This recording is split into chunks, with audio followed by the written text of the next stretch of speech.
मोहतरम नाजरीन सामईन तलबा तालिबात, उम्मीद करता हूँ आप खैरियत से होंगे और आपके लिए दुआ गो खुदा की पाकज़ात आपको हमेशा अपनी पनाह और हिफाज़त में रखे, इल्मी सरगर्मी में हमेशा कामयाबी कामरानी अता फरमाए। हमारा आज का मौजू आपके सवालों की रोशनी में उर्दू गज़ल की जो बदलती करवटें, इस मौजू की मुनासबत से आज मुख्तसर गुफ्तगू करेंगे और देखेंगे इसमें कौन सी चीज़ें इस मौजू को मंजर आम पर करवाती हैं और किन मिसालों के ज़रिए, किन अल्फाजों फ़िक्रात की रोशनी में या अशार की रोशनी में इसको समझ सकते हैं। हमारा आज का मौजू आपके सवालों की रोशनी में इसके गिर्द रहेगा। तारुफ के तौर पर देखें तो गज़ल उर्दू में सबसे ज़्यादा शायरी के मैदान में सुरमाया रखती है। हम इसमें देखते हैं कि वो सिन्फ है जिसमें इश्क व मोहब्बत का जो तज़किरा वो ज़्यादातर मिलता है। हम माजी की रवायत को देखें या मौजूदा हालात व वाक़यात को देखें, क्योंकि गज़ल एक ऐसी सिन्फ है जो फ़ारसी ज़ुबान से उर्दू ज़ुबान में राइज हुई और इसमें शायर हज़रात अपने अफ़कार ख़यालात का इज़हार अलाइमो रमूज़ की रोशनी में करते हैं। तो हम इसको देखें तो इसके मानी लिए जाते हैं औरतों से बातें करना, उनके हुस्न जमाल की तारीफ़ करना।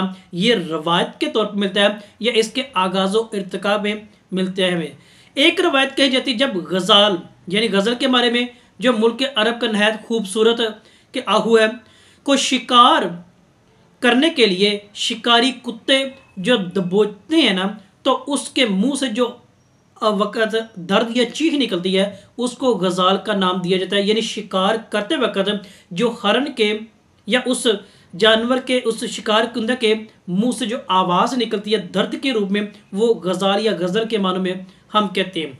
इब्तिदा में देखा जाए तो सिर्फ औरत के हुस्न जमाल और इसकी सरापा निगारी पे बात की गई है।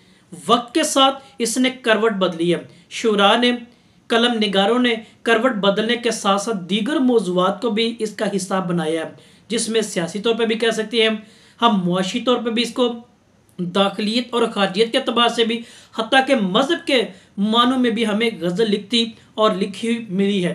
तो लिहाजा फ़ारसी ज़ुबान में देखें तो हाफ़िज़ शिराज़ी और शेख सादी एक बड़े गज़ल गो शायर के तौर पर हमारे सामने आते हैं। उर्दू गज़ल की बात की जाए तो हमें सबसे पहले वली दक्कनी का जो दौर वो उससे शुरू होता है और गज़ल ने बाकायदा तौर पर इसके कलम से अपनी शनाहत उर्दू अदब के मैदान में बनाती या मिलती नज़र आती है। तो इसी एतबार से मौलाना मोहम्मद हुसैन आज़ाद के बकौल इसको उर्दू शायरी का बाबा आदम करार दिया गया। अब हम चलते हैं वली दक्कनी के दौर से। दक्कन की रवायत के तौर पर देखें तो हमें इससे आगे मौजूदा ज़माने देते थे कैसे कैसे करवटें बदली गई हैं और कौन कौन सी ऐसी करवटें हैं जिन्होंने उर्दू गज़ल में अपनी करवट बदल कर इसके दामन में वुसअत पैदा की है। यानी दुनिया का इस वक्त हर मौजू गज़ल में बयान किया जाता है और किया जा रहा है। वली दक्कनी की बात करें, 17वीं सदी की बात कीजिए, रवायती शायरी महबूब का तज़किरा। इस बंदे के हमें वो रवायत की पासदारी करते हुए जो इसका आगाज़ इर्तिका में फ़ारसी ज़ुबान से मिलता नज़र आता है। अब इसकी मिसाल ले लेते हैं तो वो बंदा बयान करता है कि पिया बाज प्याला पिया जाए ना, पिया बाज प्याला पिया जाए ना, पिया बाज हुक्तल जिया जाए ना। अब इसमें उस महबूब का तज़किरा रवायती शायरी हमें महबूब की सरापा नगरी और उससे मुतल्लिक़ बातें और उसके हुस्न जमाल और वो बेकरारी हमें यहाँ पे मिलती है। ये उसके अंदर ये वाला मौजू में इस एतबार से मिलता है। आगे वो लिखता है कि निकल ए दिल रुबा घर सूं के वक्ते बेहिजाबी है, चमन में चल बहारे नस्तरन है महताबी है। तो महबूब के घर से निकलने, उसकी बेहिजाबी करने, यानी औरत के मुतल्लिक़ की बात हमें मिलती जो बतौर महबूब उसको बयान कर रहा है। तो वली दक्कनी के हमें एक पहलू ये मिलता है जो महबूब की सरापा निगारी के तौर पे है। आगे चलें तो हमें मीर तकी मीर का तज़किरा मिलता है। महबूब का गम वही चीज़ें मिलती है यहाँ पे। तो कहता है कि शाम ही से बुझा सा रहता है, शाम ही से बुझा सा रहता है दिल हुआ चिराग मुफलस का। तो इसमें महबूब का गम वही औरत की सरापा नगरी, उसके मुतल्लिक़ बातें या उससे बातें करने के एतबार से है। तो इसी को वो आगे बयान करते हैं कि दिल वो नगर नहीं कि फिर आबाद हो सके, पछताओगे सुनो ये बस्ती उजाड़ कर। हम दोनों के अंदाज और इसके तौर तरीके को देखें तो हमें इनके यहाँ ये चीज़ मिलती है जो हमें इब्तदाई तौर पर मिलती है। ये उर्दू के अहद ज़री में आता है, यानी मीर तकी मीर का दौर, गज़ल गोई के एतबार से, मिर्ज़ा सौदाक का कसीदा निगारी के एतबार से, और ख्वाजा मीर दर्द का गज़ल उसमें तसव्वुफ़ के एतबार से मिलता है। अब इसी दौर के दूसरे बंदे की बात की जाए तो हमें ख्वाजा मीर दर्द मिलता है, यानी यहाँ पे करवट बदली है। पहले दोनों बंदों के हमें एक ही रवायत मिली, वो महबूब की सरापा निगारी, औरत के मुतालिक बातें करने की रवायत के तौर पे। लेकिन जैसे ख्वाजा मीर दर्द के यहाँ गज़ल आती है, इनके हाथ में कलम आता है, तो उसमें करवट बदलता है। वो मैदान तसव्वुफ़ के अतबार से है। यहाँ पे गज़ल क्या करवट बदलती है, तसव्वुफ़ इलाहियाती नुक्ता नज़र के अतबार से, औरत की सरापा निगारी से वो इलाहियाती नुक्ता नज़र और तसव्वुफ़ के मैदान में हमें चीज़ मिलती है। तो ख्वाजा मीर दर्द बयान करते हैं कि अर्ज़ो समा कहाँ तेरी वुसअत को पा सके, अर्ज़ो समा कहाँ तेरी वुसअत को पा सके, मेरा ही दिल है वो कि जहाँ तू समा सके। तो इस अंदाज में वो अपने अंदर दाखिलियत की बात करे। पहले खारजियत की बात हुई है, दाखिलियत की यहाँ पे बात हो गई है, और तसव्वुफ़ का मैदान इलाहियाती नुक्ता नज़र, अपने अंदर की आवाज़ यहाँ पे करवट बदलती नजर आती है। फिर दूसरी मिसाल लेते हो, कहते हैं जग में आकर इधर उधर देखा, तू ही आया नजर जिद देखा। तो ये खुदा के यहाँ बराह रास्त वो बात हो रही है, इंसान और खुदा के माबैन उस इलाहियाती नुक्ता नज़र जो इंसान के बातिन की बात हमें यहाँ पे। तो लिहाजा ये गज़ल का यहाँ पे करवट बदली है, अपना मुद्दा वो मौजू उसमें वुसअत ये चीज़ नजर आती है। अब आगे चले तो हमारे पास आते हैं मिर्ज़ा गालिब। मिर्ज़ा गालिब के यहाँ भी हकीमाना अंदाज मिलता है।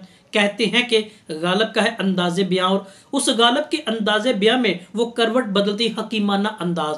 तसव्वुफ़ से हमें यहाँ पे हकीमाना अंदाज भी मिलता है। अब हकीमाना अंदाज क्या है उनका, वो यहाँ पे देखते हैं कि बस के दुश्वार है हर काम का आसान होना, बस के दुश्वार है हर काम का आसान होना, आदमी को भी मुयस्सर नहीं इंसान होना। हकीमाना अंदाज, हिकमत और दानाई की बात यहाँ पे।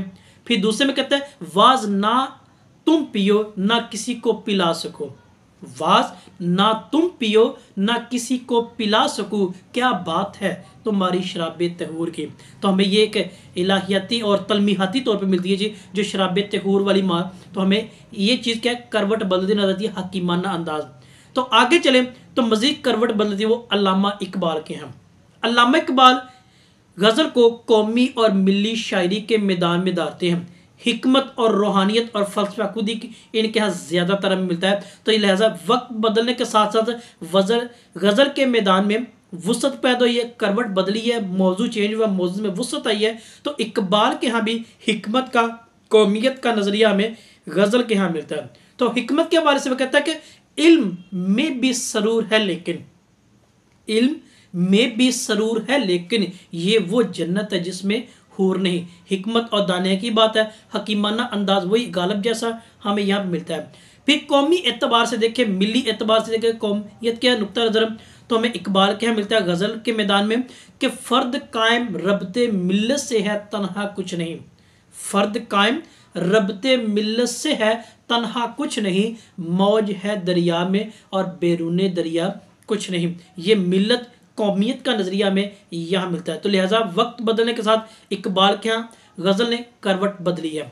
इसके बाद आज फैज़ के यहाँ, फैज़ के हमें इनकलाबी और सियासी जबर के खिलाफ आवाज़ उठाने का मुद्दा मिलता है। यहाँ पे भी गज़ल करवट बदलती है, दिन ब दिन इसमें वुसअत और मौज़ूआत का में इजाफा होता वो मिलता है।